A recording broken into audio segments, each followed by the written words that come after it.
Yeah, it looks like a bad dessert. That's what it looks like. Bad dessert.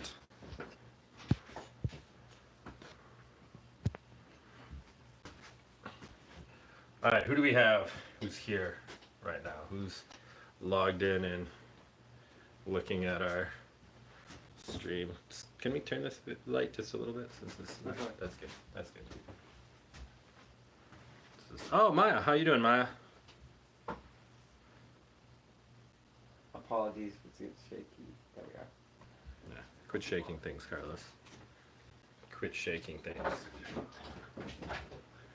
Okay, so the first thing that I will say today before we jump into the SL class stuff, there is going to be a little bit of, if you're somebody who has HL, there will be a little bit of, I can't think of the word, crossover. There's going to be a little bit of crossover. I don't think right now that the video... Ivan! How are you doing, Ivan? I hope you're doing well. Very good to hear from you, sir.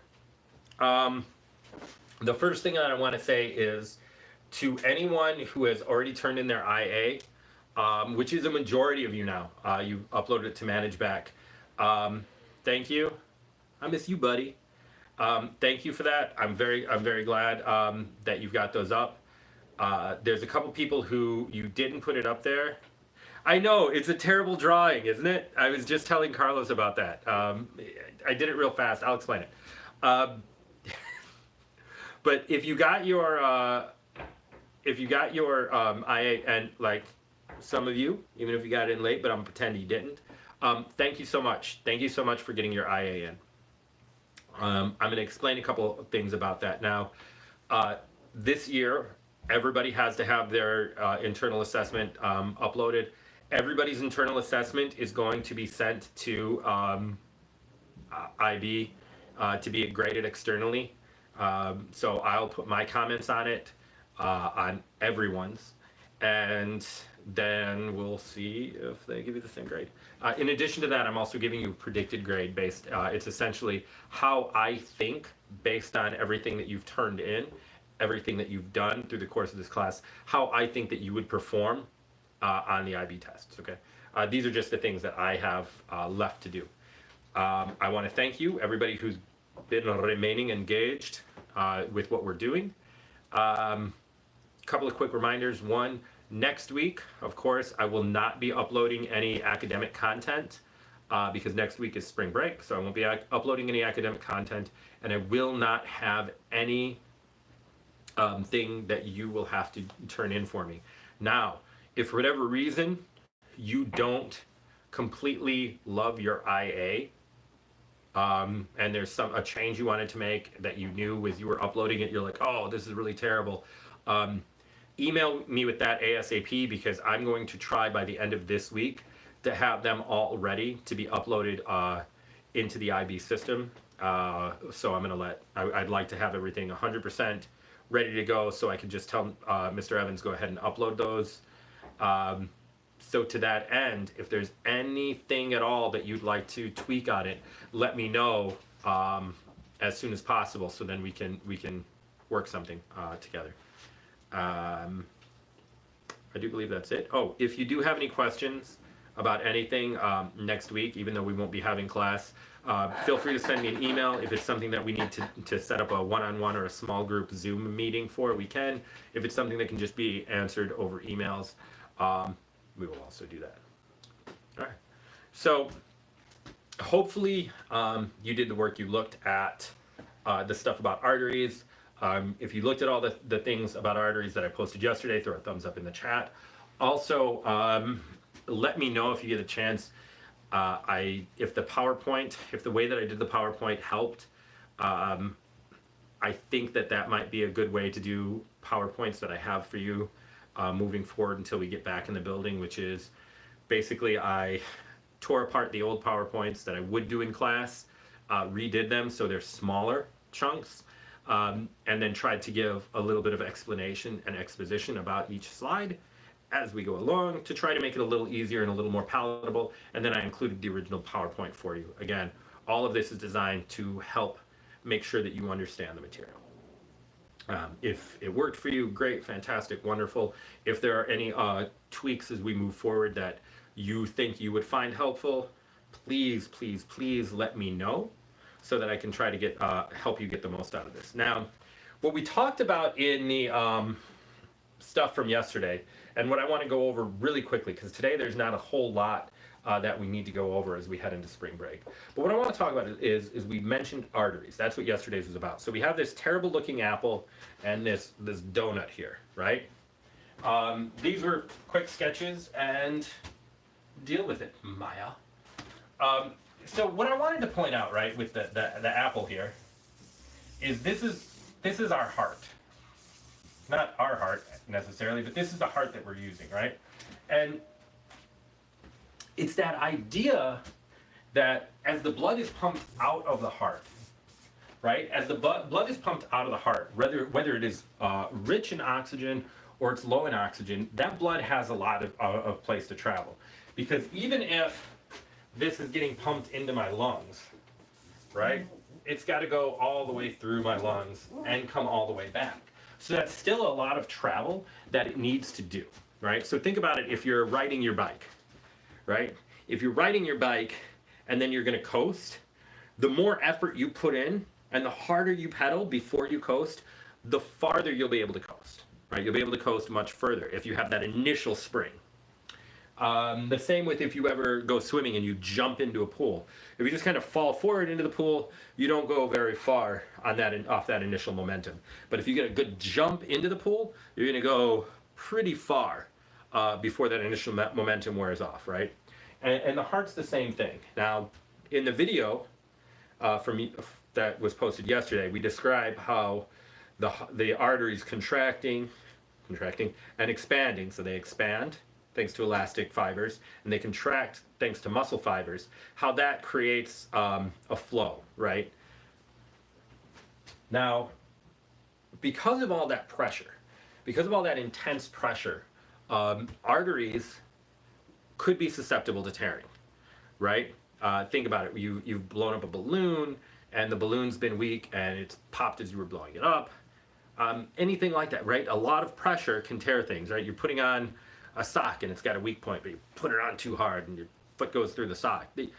A lot of pressure can lead to things bursting, right? So to that end, it's very important that arteries have thick walls, right? Those thick walls, because they're able to hold things in place, right? A thicker wall is going to be I demonstrated with the bag, right? How the thick wall of the canvas bag was able to hold our 30-pound weight, but when I put it into a thin grocery bag with a thin little wall, it just went right through it, tore the bag easily.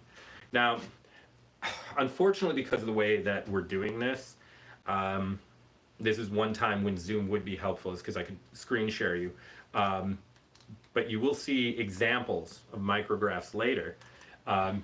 But this is how I would translate a drawing of a micrograph of an artery, right? So if I'm going to look at this drawing, and Carlos, tell me if you can see this pretty well on the screen. There's going to be an opening here, right? And then there's this thick, almost donut shape. And then within this thick, almost donut shape,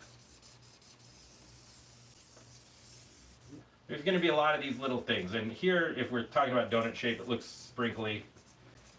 And what this is these are little parts of the cell, right? Because this is a cross-section of an artery. And if it's a cross-section of an artery, it's going to have a lot of space here. It's going to have a lot of space, whoops, here, between,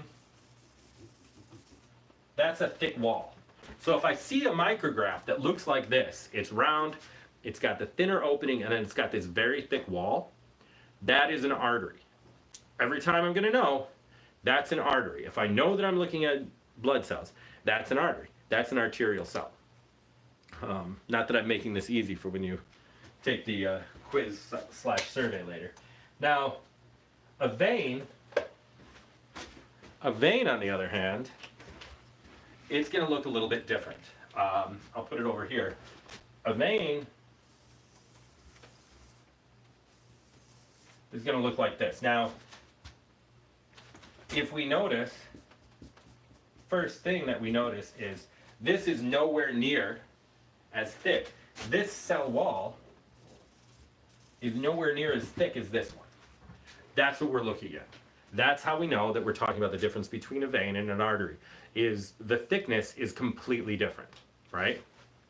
There is a much different thickness in these two places.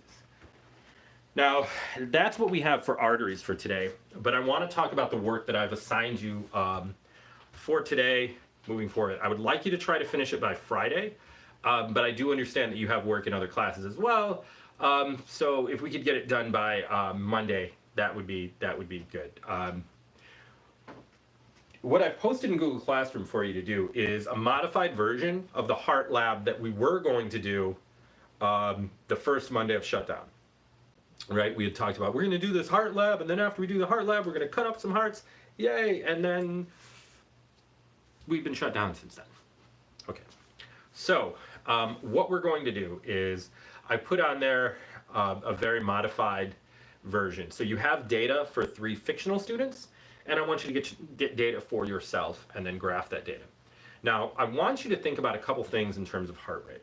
One, I want you to think like what affects our heart rate?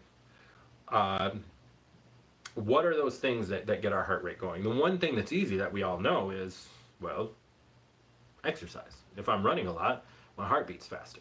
But then the question of that is, why? Why does your heart beat faster? What's the biological purpose? What's the biological drive for your heart rate increasing the more exercise that you do? Also, is there a position in which your heart rate's going to be better? Like right now, I'm standing here. Carlos is sitting on a stool monitoring which of us, which position, sitting or standing, is going to have a greater influence on my heart rate. If I was laying down, would that influence my heart rate? These are the questions that we want to ask. And if Carlos was walking in the olden days, back before social distancing, or in the future days, when all this is over, Carlos might be walking and he might see one of his friends. He hasn't seen him in a long time. His heart rate picks up a little bit, right? Or when you walk into a class and you have a big assignment that you didn't do, your heart rate might pick up a little bit. What are the driving factors behind those? These are the things that we want to try to gain an understanding of. Now, the lab is going to focus primarily on the exercise-related one, but it's going to be very important because it's going to help us when we springboard into the next unit that we will start working on. I have slowed the pace a little bit with the adjustment that we don't have to worry about the IB exams, and because we're doing, I'm in my back room where I normally, it's like my home gym, and we're doing class on a CATS poster, so slowing the pace down a little bit. I want you to think about these things. So make sure when this class is over, go ahead, and the first thing I want you to do is, I shared with you a survey in the Google Classroom. Go ahead and look at that. The other thing that I'd like you to do, and this is important, if you have someone who you know is not engaging right now with the work, who might be not checking their emails, maybe because they've been so inundated, or more importantly, it's somebody who you know who hasn't been able for whatever reason to log on to Google Classroom, not necessarily because of a choice, but because of just situations being what they were. If that's the case, please go ahead and fill them in on some of what they're doing, or some of the work that we're doing. Share it with them. Have them reach out to their advisor through whatever means they can, so we can try to make sure that everybody has as much opportunity to interact with all the works. Am I going to live next week? Thank you for asking that, Laisha. I will not be going live for class next week. Next week is your spring break. I'm going to honor that, so I will not be doing live classes, and I will not be assigning homework. I will be available if you have any questions about anything. And I'll be doing a cooking vlog with Carlos and Ayana, where we make pasta one day and jiggly cheesecake another. So that's what I'll be doing. But I won't be doing classwork, so you won't be responsible for any work. Hi, Carlos. Hi. What day are we going to do pasta? Pasta next week Wednesday, April 8th, and then cheesecake next week Saturday, April 11th. Yeah, and I'm trying not to eat sweets, so I won't get to eat any of the delicious jiggly cheesecake, but he'll eat it all.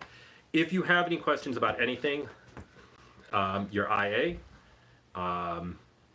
arteries, hearts, the lab, or just things about IB stuff in general, feel free to reach out to me. I will do everything I can to answer your questions. If for whatever reason it's a question that I cannot answer, I will reach out. I will either reach out to somebody who I believe can answer, or I will put you in touch with them. If nobody has any other questions, I know this class has been relatively short, as a lot of ours have been at this point. When we come back from break, expect it to really move closer towards taking that full 30-minute section. So if nobody has any questions, then what I would say is make sure you first fill out the survey or the quiz, however you want to name it, and then second, do the lab. Do the lab. When the lab is done, Do the lab. upload it. If you don't have a scanner, take pictures of your work, or you can answer the questions and even do the graph if you'd like, using Google Documents and Google Sheets, and email that to me, and I can give you credit for participating in doing your work. All right, everybody, have a wonderful week. I will see you soon. Laugh.